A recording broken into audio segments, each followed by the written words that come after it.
Hello বন্ধুরা, welcome to Sutapa's রান্নাঘর। আজ আমি তোমাদের পটল চিংড়ির একটা রেসিপি করে দেখাবো। কোনো নতুন রান্না নয়, তবে আমি কি করে বানাই সেটাই তোমাদের সাথে শেয়ার করব। তো এখানে দেখো আমি দুখানা পেঁয়াজ নিয়ে নিয়েছি, আর পেঁয়াজগুলো এভাবে কেটে নিয়েছি। আর এখানে নিয়েছি 500 গ্রাম পটল। ছুলে আমি একটা পটলকে এরকম দুভাগ করে কেটে নিয়েছি। এবার মূল রান্নায় চলে যাব। প্রথমে আমি এখানে দেখো কড়াইতে দিয়ে দিয়েছি 4 চামচ সর্ষের তেল। আর এখানে 200 গ্রাম চিংড়ি মাছ নিয়েছি আমি। মাছটা একটু নুন আর হলুদ মেখে একটু হালকা করে জাস্ট ভেজে নেব। খুব বেশি ভাজবো না, চিংড়ি থেকে একটা জুস বেরোতে শুরু করবে, তখন মাছটা তুলে নেব। খুব বেশি ভাজলে কিন্তু মাছটা হার্ড হয়ে যায়, খেতে ভালো লাগে না।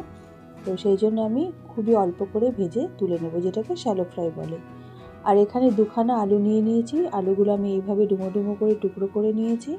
আর জলটা দিয়ে একটু ভাপিয়ে ফেলে নিয়ে এবার একটু ভেজে নিচ্ছি নুন হলুদ দিয়ে।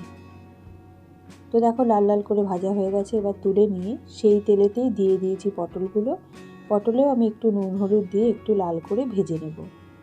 তোমরা যারা আমার চ্যানেলে নতুন বন্ধু আছো তারা অবশ্যই আমার চ্যানেলটাকে সাবস্ক্রাইব করে দিয়ে আমার পাশে থাকার অনুরোধ রইল।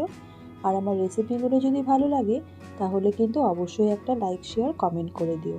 আর বেল আইকনটা প্রেস করে রেখো বন্ধুরা, তাহলে আমি যখনই নতুন রেসিপির আপডেট দেব তোমাদের কাছে প্রথমেই নোটিফিকেশনটা চলে যাবে। পটলটা যতক্ষণ ভাজা হচ্ছে একটা মশলা বানিয়ে নেব।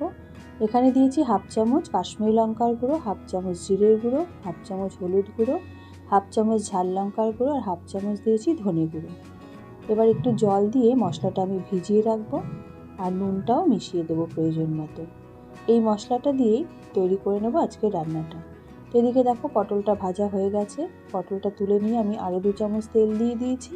এবার ফোড়নের জন্য দিয়ে দিচ্ছি একটা শুকনো লঙ্কা, হাফ চামচ গোটা সাদা জিরে, আর একটা দিয়ে দিলাম তেজপাতা।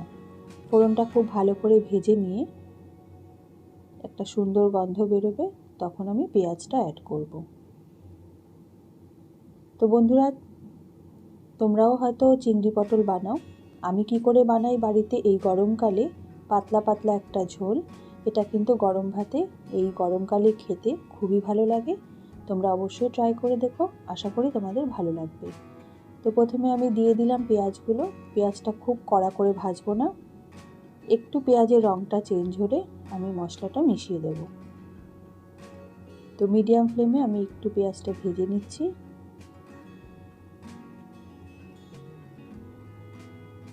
তো দেখো পেঁয়াজটা কিন্তু পিঙ্ক কালার হতে শুরু করেছে।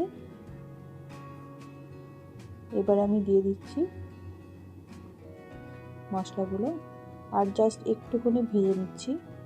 পেঁয়াজের কিন্তু রং ডার্ক করে ভাজবো না। তো এবার আমি মিশিয়ে দিচ্ছি ভিজিয়ে রাখা মশলাটা। গুঁড়ো মশলা এভাবে একটু ভিজিয়ে রেখে রান্না করলে কিন্তু টেস্টটা বেশ ভালোই হয়। এবার মিডিয়াম ফ্লেমে খুব ভালো করে মশলাটা কষিয়ে নেব যতক্ষণ না পর্যন্ত তেল ছেড়ে উঠছে। তো দেখো বন্ধুরা, মশলা থেকে তেল ছেড়ে দিয়েছে, আমার মশলা কিন্তু একদম কষানো হয়ে গেছে। এবার ভালো করে নাড়াচাড়া করে নিয়ে ভেজে রাখা আলু আর ভেজে রাখা পটল আর চিংড়ি মাছ সব একসাথে মিশিয়ে দেব। এবার মশলার সাথে আলু, পটল আর চিংড়ি মাছ দিয়েও 5 থেকে 10 মিনিট আমি ভালো করে কষিয়ে নেব। এটা কিন্তু একদম আঁচ কমিয়ে করতে হবে। তো খুব ভালো করে কষিয়ে নেওয়ার পরে তারপরে আমি প্রয়োজন অনুযায়ী জল অ্যাড করব। তো বন্ধুরা, তোমরা এইভাবে অবশ্যই একবার বানিয়ে দেখো, আর আমাকে কমেন্ট করে জানিও তোমাদের কেমন লেগেছে। তো খুব ভালো করে আমি দেখো মিনিট 10 কষিয়ে নিয়েছি, একদম আঁচ কমিয়ে কষিয়েছি। এবার আমি উষ্ণ গরম জল অ্যাড করে দেব। তো এইভাবে কষানোর পর উষ্ণ গরম জল দিলে কিন্তু বন্ধুরা খেতে অনেকটাই টেস্ট হয়, আর ঝোলটাও খুব টেস্টি হয়। তো আমি প্রয়োজন অনুযায়ী জল মিশিয়ে দিলাম।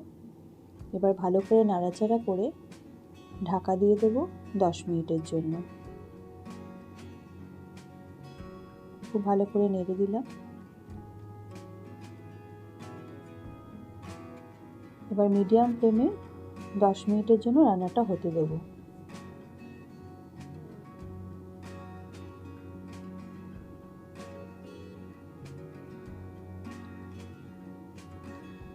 পটল চিংড়ি অনেকে অনেকভাবে করে, আমি কিভাবে বানাই সেটাই তোমাদের সাথে আজকে শেয়ার করলাম।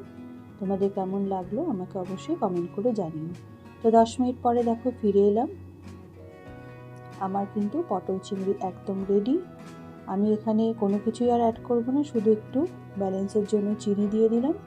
তো এই রান্নাটায় আমার কিন্তু চিংড়ির গন্ধটাই খুব ভালো লাগে, তাই জন্য আমি আর কিছু অ্যাড করলাম না।